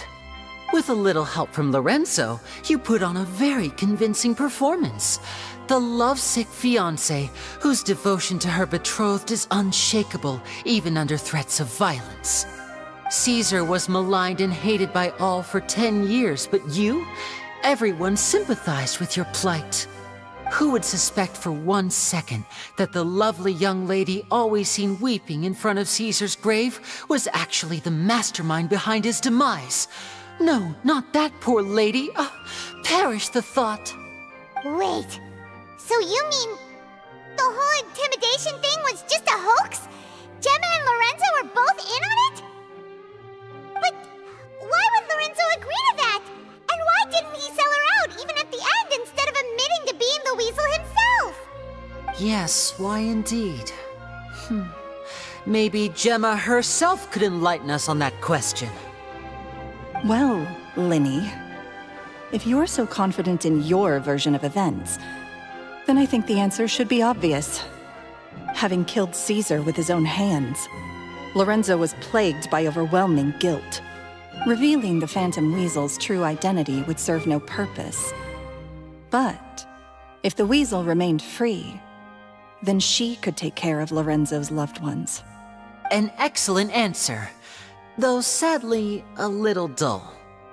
Is that right? Well, don't let me bore you. If you'd care to change the topic to something more interesting, I'd be much obliged. As a matter of fact, there's one thing I'd really like to understand. Why would the real weasel have targeted things that only have value to other people? Could you shed any light on that? Of course. After all, we're just telling stories here, aren't we? If I had to guess, I would say that the real weasel must have had a terrible childhood. Left to fend for herself after her parents died young. Betrayed, scorned, beaten. She'd scrounge waste paper from garbage bins to draw on, using twigs and dirt for lack of ink and pen. She'd sew ugly rag dolls from whatever scrap material she could get her hands on. This was her only source of happiness in life. But it was all she needed, and she was content. Until the world decided that even this was too good for her. Once again, she was betrayed. And this time, everything was taken from her. She felt like life was a miry pit that dragged her further down the more she struggled to escape. At that tender age, she should have been happy. Instead, she stood in the shadows and watched with envy as all good things in the world passed her by. This was a fate too cruel for anyone to bear. Her pain became a breeding ground for dark thoughts. Thoughts which festered and grew into a twisted solution to her troubles. I detest the happiness of others, in all its forms alike. I will rob them of everything they hold to be good and true, and it will fill the void in my soul. That's some pretty heavy stuff. Now it all makes sense. Does this story satisfy you, Linny? Yes, it is quite to my tastes. Thank you for helping to clear up my confusion. Huh. That's right. What drove you to write that letter, Gemma? What were you trying to achieve there? Because without that, none of this would have ever come to light. She didn't write the letter. After 10 long years, I'd hoped that the Phantom Weasel would be consigned to the history books by now. But it seems like someone still wasn't ready to let her finally be at peace. Linny. Or should I call you the Phantom Copycat now? You were the one who posted that letter outside the Opera House. But why?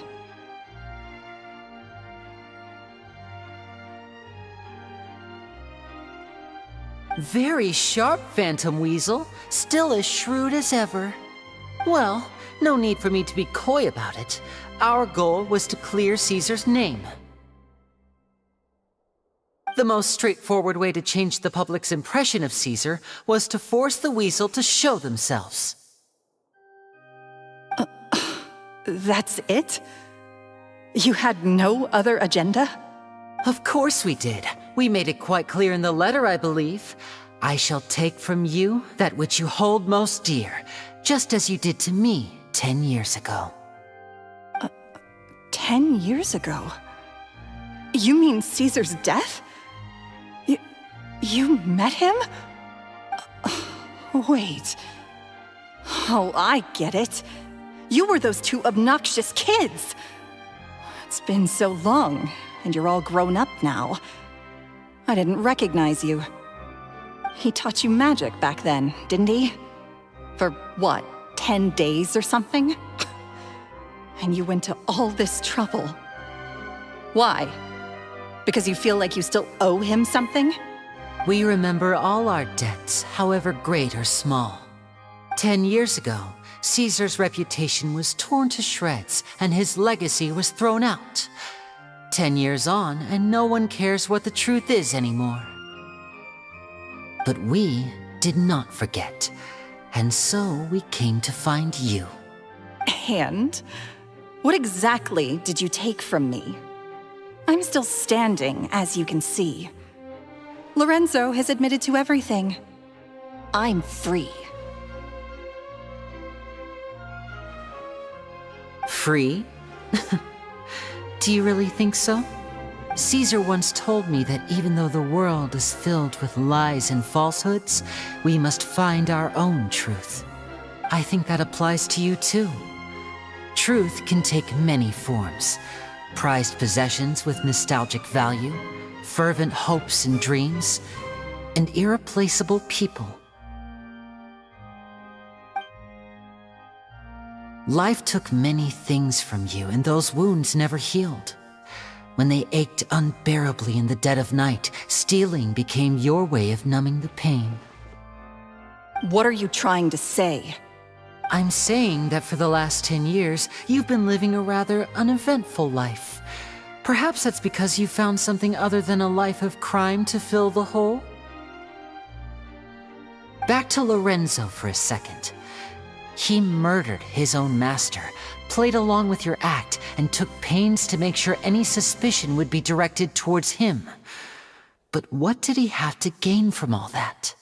He knew who you were and the things you'd done, and despite that, he was willing to give everything up for your sake. He's the reason that you haven't felt the compulsion to steal in all these years. You're more than just accomplices in murder. You're the only real friends each other has.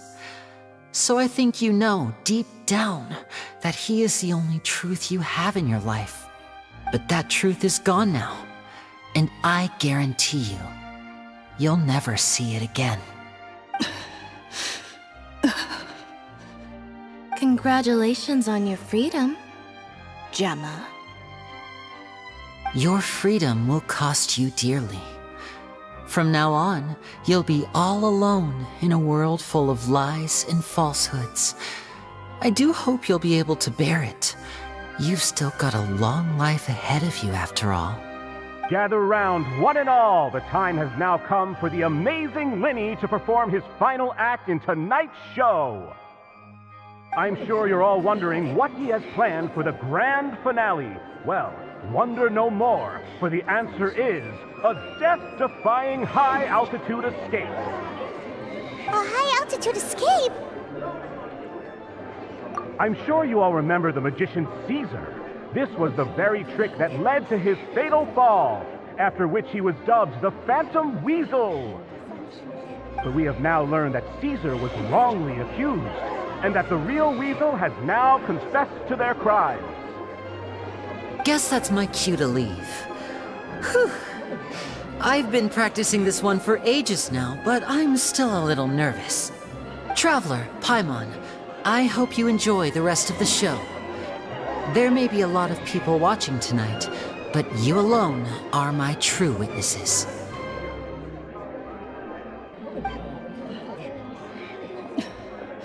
Lenny, wait. You two hid a lot from Caesar. He went to his grave without ever knowing your secrets. So what about now? Are you an open book? Or are you still the same as ever? You don't have to tell lies to end up isolated and alone. One day, you'll end up exactly where I am today. Maybe then you'll finally understand. You're wrong. I'm nothing like you.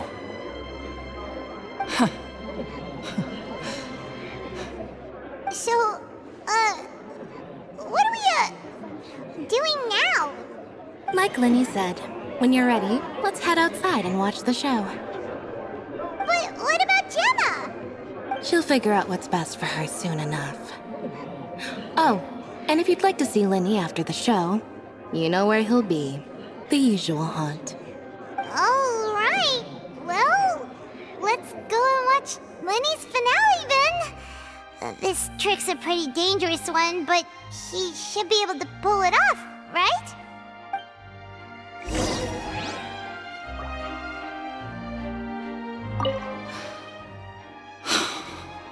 What is my truth? Sometimes I think I'm like a gambling addict. All I care about is winning, and it doesn't matter what's at stake.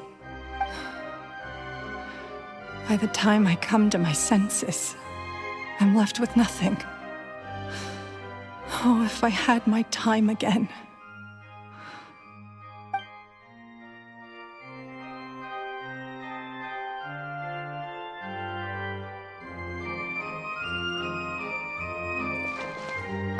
Magicians are not like thieves. Thieves only tear things apart. But good-hearted magicians, they put things back together.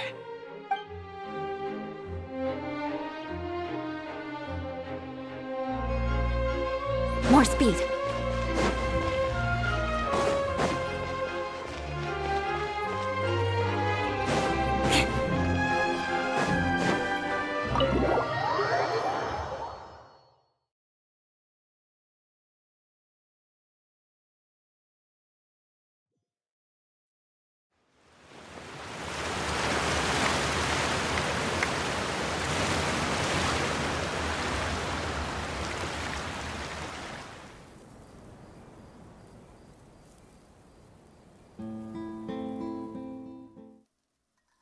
Magic should be mysterious, surprising, and defy logic.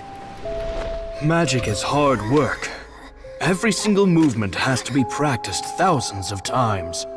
It's alright. We're used to that.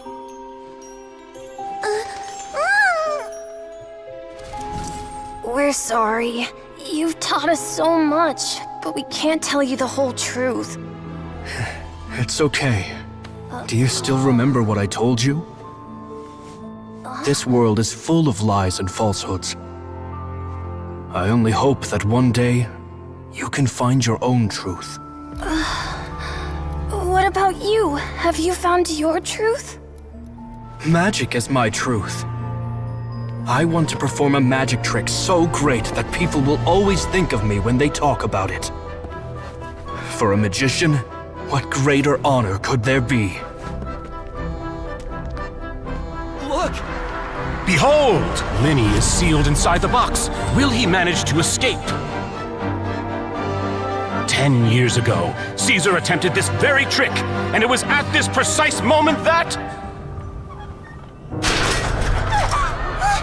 Linny! Watch out!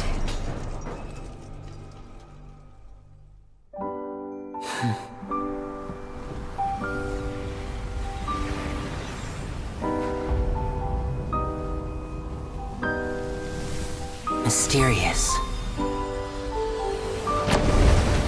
Surprising. And logic-defying. Isn't that right? This honor belongs to you, Caesar.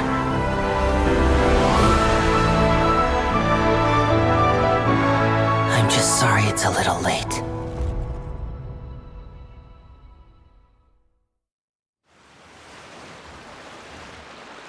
Did you see that? 1 minute he was falling, and the next, he turned into flowers. How could he possibly have done that? How mysterious. I didn't blink once. He just vanished, right in front of my eyes. What a heart-stopping magic show. This was really worth the trip. Caesar's name has finally been cleared, and Fontaine's new star magician Linny has fulfilled a wish on his behalf. Oh, I couldn't ask for a better grand finale. It will make a great headline for the Steambird tomorrow, even if I do say so myself. Whew.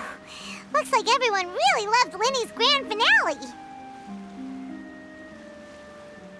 Paimon doesn't see Linny anywhere. Where'd he go? Oh, Lynette said he'd be waiting for us at the usual hunt. But,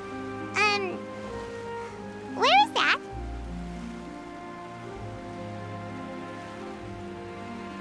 Oh, you mean the one where Caesar's buried? Yeah, that's probably it. This whole magic show kinda seemed like Linny's way of saying goodbye to Caesar. So it makes sense that that's where he'd be afterward. Alright, let's go look for him there.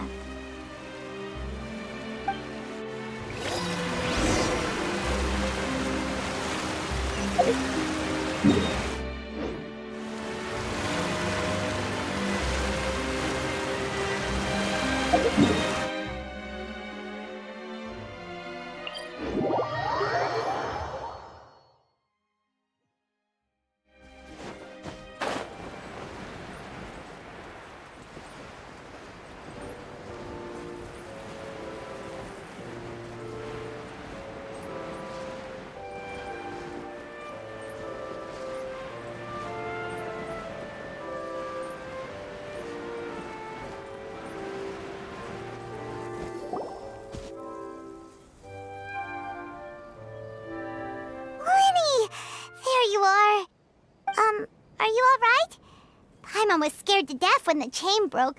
Paimon was sure something had gone horribly wrong. Magic is a performance art. A magician has to get creative to keep the audience on tenterhooks. That's our job. So I tweaked Caesar's original setup a little to keep it fresh.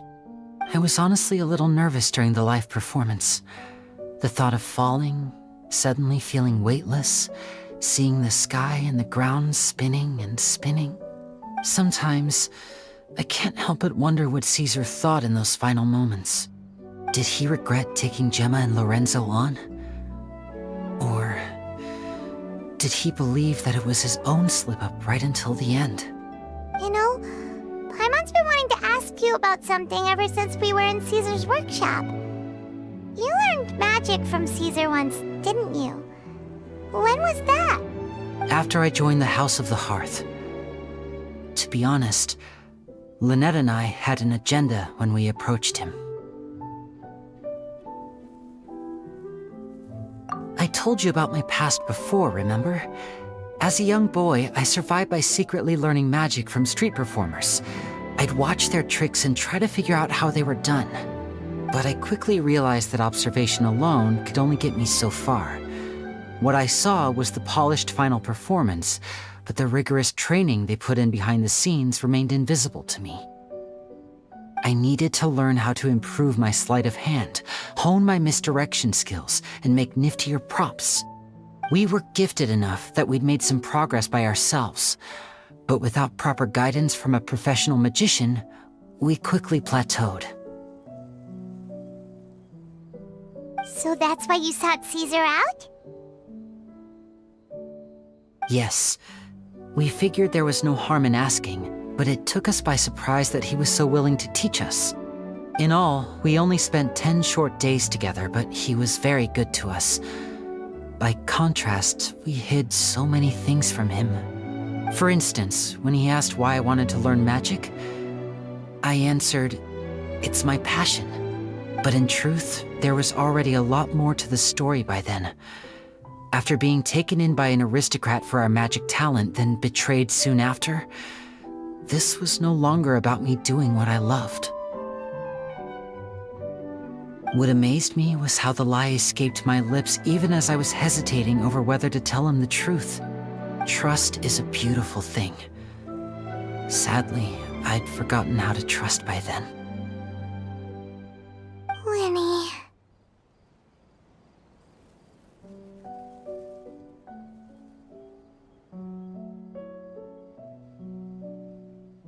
Still worried about the way I feel? You really are a gentle soul, aren't you? But don't worry, I'm used to it now. From the mansions of the elite to the House of the Hearth, lies and selfishness have followed me and Lynette everywhere we go. After Caesar went on tour, we became busy with our missions. The next we heard of him was that he'd fallen to his death, and was now declared to be the Phantom Weasel. That night, I remembered his smile. But as I lay there, I didn't know what to say to him. To keep secrets is to put up walls. The longer you keep them up, the less you let people in. Then, one day, you look around and realize your life is like an empty auditorium after a show, full of seats once occupied by all the people who left. But I guess that's the price we have to pay. You only realize how much someone really meant to you when you lose them completely. That's why I was so confident this would hurt Gemma. Because I felt it for myself. Yeah, cheer up, Winnie. We've had to say our fair share of goodbyes during our journey, too. But whatever happens, Paimon always believes in what tomorrow brings. Delicious food, fun toys, and the traveler by my side. Paimon just needs to focus on things like this, and all the unhappy stuff goes right out the window. You know, Traveler, doesn't that kinda make you Paimon's truth? Exactly. It's the same for me and Lynette. We are the truest thing each other has in the world, and nothing can replace that. Life has taken plenty from us, like it did from Gemma. But at least it left us with each other, That's what gave us the strength to get through the darkest days. That's why the darkness never consumed me and why it never will. Maybe we live in the shadows too, but we remember every precious ray of light that shines through.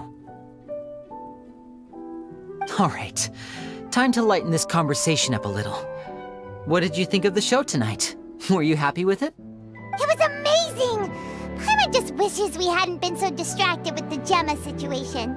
We spent most of our time in the Opera House just talking and pretty much missed the entire first half of the show. Lenny, could you do just one more trick for us? Whoa, that's a bit of a tall order, I'm afraid. The show's just finished, so my sleeves are decidedly card-free right now. Aw, come on! Surely you can think of something. The Lenny Paimon knows can do anything if he puts his mind to it. Oh, all right then. I'll give it a go, but only because it's you. Watch closely. I have a flower in my hand. You liar! There's nothing in your hand! We ain't going along with this! Huh? My goodness, you're right. But I could have sworn I brought one here with me. Okay, try this. Count down with me. 3, 2, 1. 3, 2, 1. Now, have another look around. Maybe the flowers appeared somewhere else. Really? Let's see.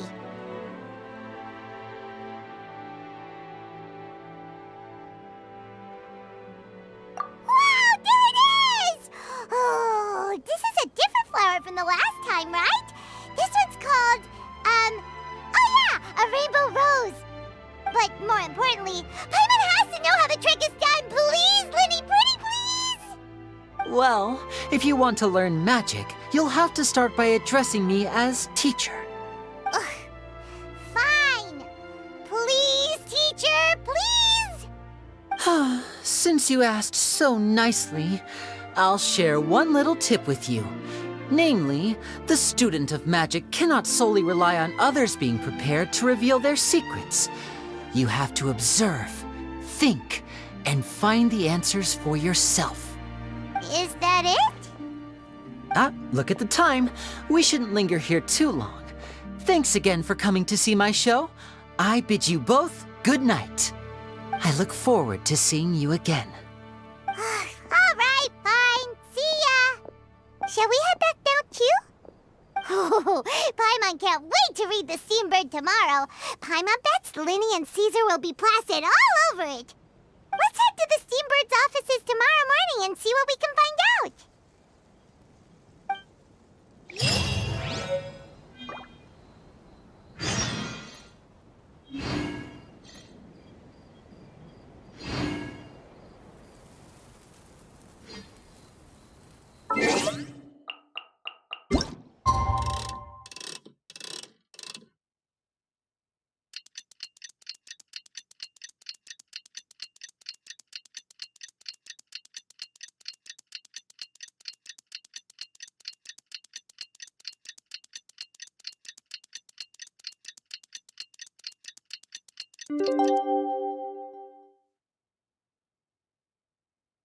You want to learn some Favonia's blade work?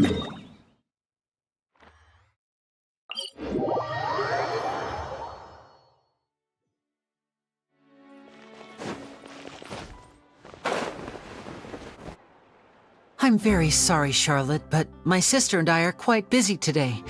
I'm afraid we'll have to decline this interview. Oh, please, Lenny, I'll only take a moment of your time, if you would be so kind. Huh? What's happening here?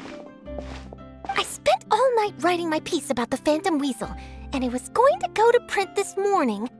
But just as dawn broke, I suddenly received news that Caesar's fiancée, Gemma, had contacted the guards and confessed to having been the real Phantom Weasel all along. That was quick.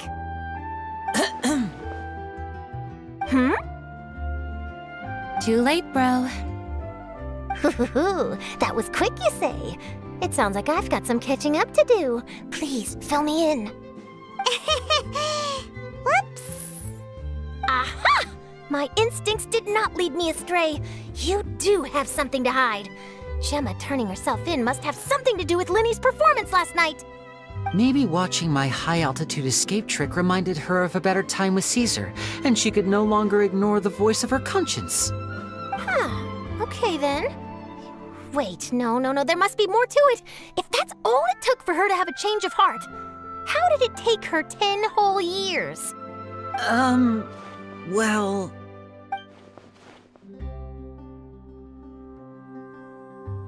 Oh, I remember now! You and Gemma were nowhere to be found after the show. What happened between you? Quickfire question! Where did you all go after the show? Oh, we went to the cemetery and Linny did a private magic trick just for us. Actually, glad you mentioned it, because that reminds Paimon. Guess what? Linny started using rainbow roses in his tricks. What? I don't recall ever having received a rainbow rose from you myself. Is this supposed to mean that they're more important to you than your own sister? No, I just, What now? Oh, did Paimon say something wrong again? This is getting pretty awkward. What do we do, Traveler? Seems like this interview wasn't meant to be. Well, never mind. There's always next time. Forgive my persistence, but when there's explosive news waiting to be found, I can't turn away. The news about Gemma has already made waves, and I'll stop at nothing to get to the bottom of it all. Apparently, one of the things she said to the guards was that her final wish is to see Lorenzo one last time. There's clearly a web of complicated relationships there. Can't blame me for being curious. All right, I guess I'll leave you to continue the rest of your conversation in peace. Bye for now.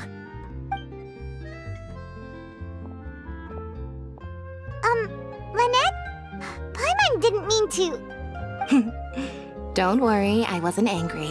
I was just trying to distract her. Oh, really? Oh, thank goodness. You scared Paimon there. Phew. You and me both, Paimon. You and me both. At least it did the job, right? Please, take good care of that rainbow rose. I'd be really upset if you lost it.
I've never seen anything like it. I simply could not believe it.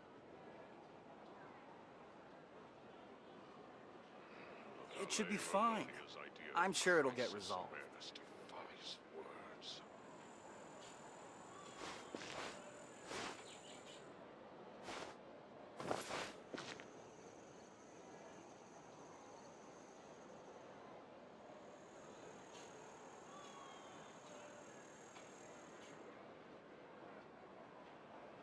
I've never seen anything like it. I simply could not believe it. Knights and aristocrats share the same cultural heritage, but the knights had enough sense to do away with all the superfluous detail.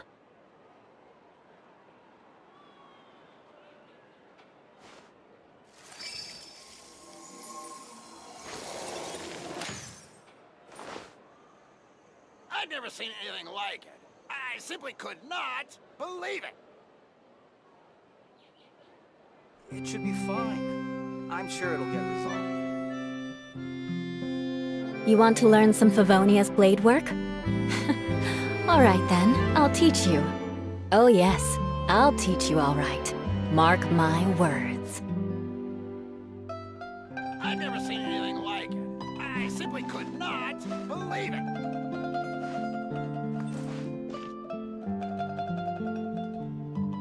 It should be fine. I'm sure it'll get resolved. Knights and aristocrats share the same cultural heritage, but the knights had enough sense to do away with all the superfluous detail.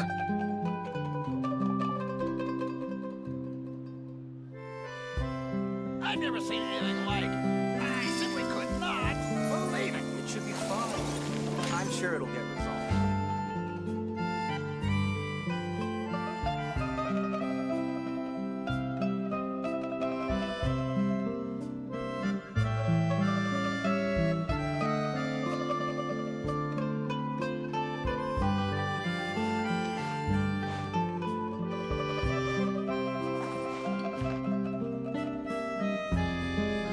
I've never seen anything like it. I simply could not believe it. It should be fine. I'm sure it'll get resolved.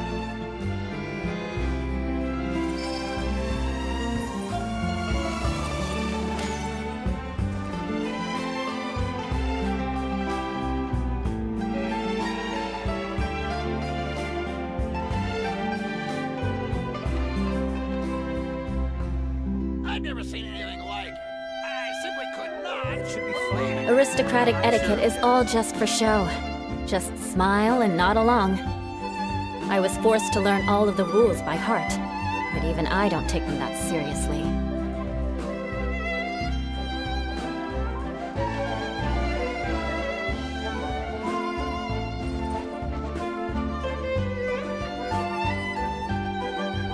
It should be fine.